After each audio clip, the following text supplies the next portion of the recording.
நமக்கு ஜெபிக்க கற்றுக் கொடுக்கிற இயேசு கிறிஸ்துவின் நாமத்தில் வாழ்த்துக்கள். பிலிப்பியர் 4ஆம் அதிகாரம் 6ஆம் வசனம் 7ஆம் வசனம் இப்படியாய் சொல்லுகிறது. நீங்கள் ஒன்றுக்கும் கவலைப்படாமல் எல்லாவற்றையும் குறித்து உங்கள் விண்ணப்பங்களை ஸ்தோத்திரத்தோடே கூடிய ஜெபத்தினாலும் வேண்டுதலினாலும் தேவனுக்கு தெரியப்படுத்துங்கள். அப்பொழுது எல்லா புத்திக்கும் மேலான தேவ சமாதானம் உங்கள் இருதயங்களையும் உங்கள் சிந்தனைகளையும் கிறிஸ்து இயேசுவுக்குள்ளாக காத்து கொள்ளும் என்று சொல்லிக் கொடுக்கிறது. இந்த வசனத்திலே நாம் ஒன்றுக்கும் கவலைப்படாமல் எல்லாவற்றை குறித்தும் ஆண்டவரிடத்தில் நாம் தெரியப்படுத்தும் பொழுது நம்முடைய சிந்தனையை தேவனுடைய சமாதானம் நம்முடைய இருதயத்தையும் சிந்தனையும் நிரப்புகிறதாக இங்கே பவுல் அப்போஸ்தலன் குறிப்பிடுகிறதை பார்க்கிறோம்.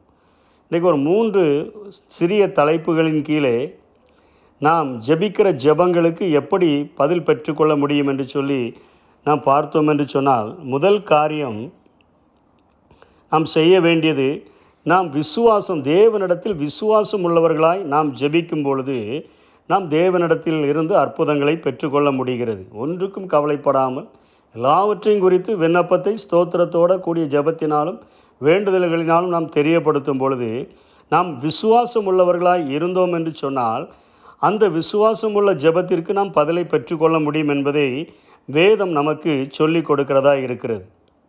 இயேசு கிறிஸ்து ஒரு முறை தன்னுடைய சீஷர்களுக்கு கற்றுக் கொடுக்கிறார். அத்தி மரத்தை பார்த்து சபிக்கிறார். அவர்கள் அடுத்த நாள் அந்த பக்கத்திலே வரும்பொழுது அந்த அத்தி மரம் பட்டு இருக்கிறதை பார்த்து அவர்கள் இத்தனை சீக்கிரமாக இந்த அத்தி மரம் பட்டு போய்விட்டதே என்று சொல்லி அவர்கள் கேட்கும் பொழுது அவர்களுக்கு ஒரு காரியத்தை சொல்லுகிறார். இந்த மலையை பார்த்து நீ பெயர்ந்து தள்ளுண்டு சமுத்திரத்தில் போ என்று சொல்லி நீங்கள் கொஞ்சம் கூட நீங்கள் அவிசுவாசம் இல்லாமல் விசுவாசத்தோடு சொன்னால் அது அந்த கடலிலே போய் விழுந்து விடும் என்று சொல்லி கொடுத்து விட்டு அவர்களுக்கு சொல்லுகிறார். மார்க்கு 11ஆம் அதிகாரம் 24ஆம் வசனத்திலே, நீங்கள் ஜெபம் பண்ணும் பொழுது எவைகளை கேட்டுக்கொள்வீர்களோ அவைகளை பெற்றுக்கொள்வோம் என்று விசுவாசியுங்கள், அப்பொழுது அவைகள் உங்களுக்கு உண்டாகும் என்று இயேசு கற்றுக் கொடுக்கிறார். நீங்கள் பெற்றுக்கொள்வோம் என்று விசுவாசியுங்கள், அப்பொழுது அவைகள் உங்களுக்கு உண்டாகும் என்று அவர் அங்கே கற்றுக் கொடுக்கிறதை சொல்லிக் கொடுக்கிறதை பார்க்கிறோம். ஒரு சின்ன வேடிக்கையான ஒரு கதை ஒன்றை சொல்லுவார்கள். ஒரு ஊரிலே ஒரு தாய்மார்கள் கூடி ஜபிக்கிற ஒரு ஜபத்திற்காக ஒரு மகளுடைய தாய் அங்கே அந்த ஊரிலே அநேக நாட்கள் மழை பெய்யாதபடியினாலே அந்த மழைக்காக ஜெபிக்கும்படியாய் அந்த தாய் 2 மணிக்கு கடந்து செல்லும் பொழுது அவர்கள் மகள் ஓடி வந்து, அம்மா கொஞ்சம் வெயிட் பண்ணுங்கள் என்று சொல்லி ஒரு சிறிய கொடையை எடுத்துக்கொண்டு, அம்மா இந்தாங்க கொடையை கொண்டு போங்கம்மா அப்படின்னு சொன்ன உடனே அந்த அம்மா சொன்னாங்க, மழையும் காணும் ஒன்றையும் காணும், கொடையை கொண்டு வந்து தருகிறாயே என்று சொல்லி அவர்கள் கோபமாக எரிந்து விழுந்து விட்டார்கள். மகள் நினைக்கிறாள், இவர்கள் மழை வேண்டும் என்று தானே ஜெபிக்க போகிறார்கள், ஜெபித்த உடனே மழை வந்துவிடுமே, அம்மா என்ன கொடை கொண்டு போகாமல் போகிறார்கள் என்று சொல்லி அந்த சிறுபன், ஜெபிக்க போகாத சிறுபனுக்கு இருந்த ஒரு விசுவாசம் கூட ஜெபிக்கும்படியாய் கடந்து சென்ற தாய்க்கு இல்லை என்று சொல்லுவார்கள். இன்றைக்கு நம்முடைய ஜெபங்களிலே நாம் இப்படிப்பட்ட நிலையில் தான் நாம் காணப்படுகிறோம். ஆகவே ஆண்டவர் அழகாக தன்னுடைய சீஷர்களுக்கு கற்றுக் கொடுக்கிறார். நீங்கள் ஜெபிக்கும் பொழுது எவைகளை கேட்கிறீர்களோ அவைகளை பெற்றுக்கொண்டோம் என்று விசுவாசிகள், அப்பொழுது அவைகள் உங்களுக்கு உண்டாகும் என்று அவர் சொல்லிக் கொடுக்கிறார். 2வது, நம்முடைய ஜெபங்கள் கேட்கப்படுகிறதற்கு ஆண்டவர் இன்னொரு காரியத்தை சொல்லிக் கொடுக்கிறார். மார்க்கு 11ஆம் அதிகாரம் 25ஆம் வசனத்திலே, மன்னிக்கும் பொழுது நாம் மற்றவர்களை மன்னித்து நாம் ஜெபிக்கும்போது மாத்திரமே நமக்கு ஜெபங்களுக்கு பதில் கிடைக்கும் என்கிற ஒரு காரியத்தை கற்றுக் கொடுக்கிறார். நீங்கள் நின்று ஜெபம் பண்ணும்போது ஒருவன் பேரில் உங்களுக்கு யாதொரு குறை உண்டாயிருக்குமானால் பரலோகத்தில் இருக்கிற உங்கள் பிதா உங்கள் தப்பிதங்களை உங்களுக்கு மன்னிக்கும்படி அந்த குறையை அவனுக்கு மன்னியுங்கள். இப்போ இயேசு கிறிஸ்து இதை கற்றுக் கொடுக்கிறாரே. இன்றைக்கு அவருடைய பாடுகளை நாம் பார்த்துருக்கிறோம். யாருக்கு விரோதமாகவோ நாம் கசப்புகள், நம் பகைகள், நாம் வெறுப்புகள் வைத்திருக்கிறோம். இதை மன்னிக்காதபடிக்கு நாம் தேவ சமூகத்திலே போய் ஏதாவது வேண்டுதலை செய்தோம் என்று சொன்னால் அவரிடத்திலிருந்து நிச்சயமாக நாம் பதிலை பெற்றுக்கொள்ள முடியாது. இயேசு கிறிஸ்துவை பாருங்கள்.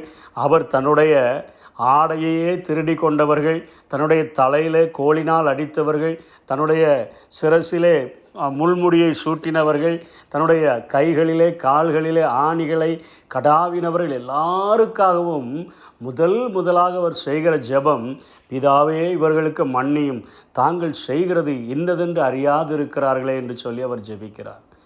முதலாக அவர் அந்த மன்னிப்பின் காரியத்தை அவர் கற்றுக் கொடுக்கிறதை பார்க்கிறோம். அதனால தான் அவர் போதிக்கும் பொழுது அழகாக சொல்லி கொடுக்கிறார், ஒருவனின் பேரில் உங்களுக்கு யாதொரு குறை உண்டாயிருக்குமானால் பரலோகத்தில் இருக்கிற உங்கள் பிதா உங்களுக்கு மன்னிக்கிறது போல் அவர்களுக்கு மன்னிச்சிட்டு நீங்கள் ஜெபம் பண்ணுங்க, அப்பொழுது உங்களுக்கு நீங்கள் ஜெபம் பண்ணுகிற அந்த காரியங்கள் கிடைக்கும் என்று கற்றுக் கொடுக்கிறார். கடைசியாக என்ன ஒரு காரியத்தையும் கற்றுக் கொடுக்கிறார், நீங்கள் விருப்பு வெறுப்பு இல்லாமல் வெறுப்பு எல்லாவற்றையும் ஆண்டவரிடத்தில் கேட்கக்கூடாது, தேவனுடைய சித்தத்தோடு கூட இணைந்து நம்ம ஜெபிக்க வேண்டும் என்கிறதையும் அங்கே கற்றுக் கொடுக்கிறார்.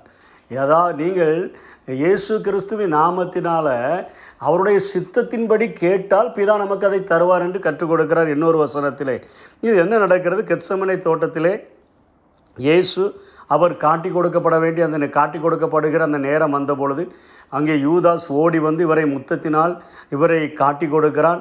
அங்கே போர் சேவர்கள் அவரை பிடிக்கிறார்கள். அப்பொழுது பேதுரு தன்னுடைய உரையிலிருந்து ஒரு பட்டயத்தை எடுத்து அங்கே போர் சேவகனுடைய 2 காதுகளையும் அவன் வெட்டி விடுகிறான் என்று பார்க்கிறோம். இயேசு அந்த 2 காதுகளையும் ஒட்டிவிட்டு அங்கே பேதுருவுக்கு ஒரு காரியத்தை கற்றுக் கொடுக்கிறார். என்ன சொல்லுகிறார், உன்னுடைய பட்டயத்தை உரையிலே போடு, பட்டயத்தை எடுக்கிறவர்கள் பட்டயத்தால் மடிந்து போவார்கள் என்று சொல்லிவிட்டு அவர் என்ன சொல்லுகிறார், நான் என் பிதாவை நோக்கி ஜெபித்தால் அவர் 12 லேகியோனுக்கும், ஒரு லேகியோன் என்பதை 6000 தூதர்களை குறிக்கிறது, 12 லேகியோனுக்கும் அதிகமான தூதர்களை அவர் அனுப்பிவிட முடியுமே. அவர் இப்படி அனுப்பிவிட்டார் என்று சொன்னால் இப்படி சம்பவிக்க வேண்டும் என்று சொல்லுகிற வேத வாக்கியங்கள் எப்படி நிறைவேறும் என்று சொல்லிக் கொடுக்கிறார். வேத வாக்கியங்கள் நிறைவேறும்படியாக பிதாவின் சித்தத்தை அறிந்து ஜெபிக்க வேண்டும். நம்முடைய வெறுப்புகள் எல்லாவற்றுக்காகவும் நம்ம ஜெபிக்கக்கூடாது. நம்முடைய வேத வாக்கியங்கள் என்ன சொல்லுகிறது, இது தேவனுக்கு பிரியமா, தேவனுக்கு சித்தமா என்கிறதை அறிந்து ஜெபிக்க வேண்டும் என்று கற்றுக் கொடுத்து விட்டு அந்த ஜெபத்தை கீழே அவர் அதற்கு முன்பாகவே அதை செய்து காட்டிவிட்டார். என்ன சொல்லுகிறார், லூக்கா எழுதின சுவிசேஷத்தில் அது தெளிவாக எழுதப்பட்டிருக்கிறது.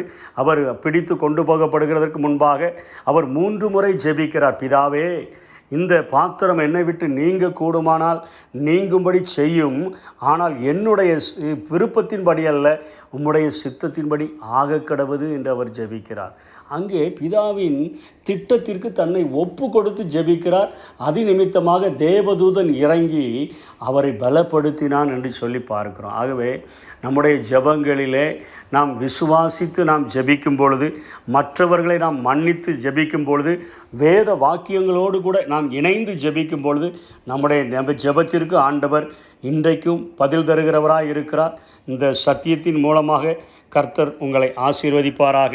ஆமென். ஜெபத்தை கேட்கும் எங்கள் தேவா, ஜெபத்தின் வாஞ்சை தந்தருளும், ஜெபத்திலேயே தரித்திருந்து ஜெபத்தின் மேன்மை காணச் செய்வீர். ஜெபம் ஜெயம்.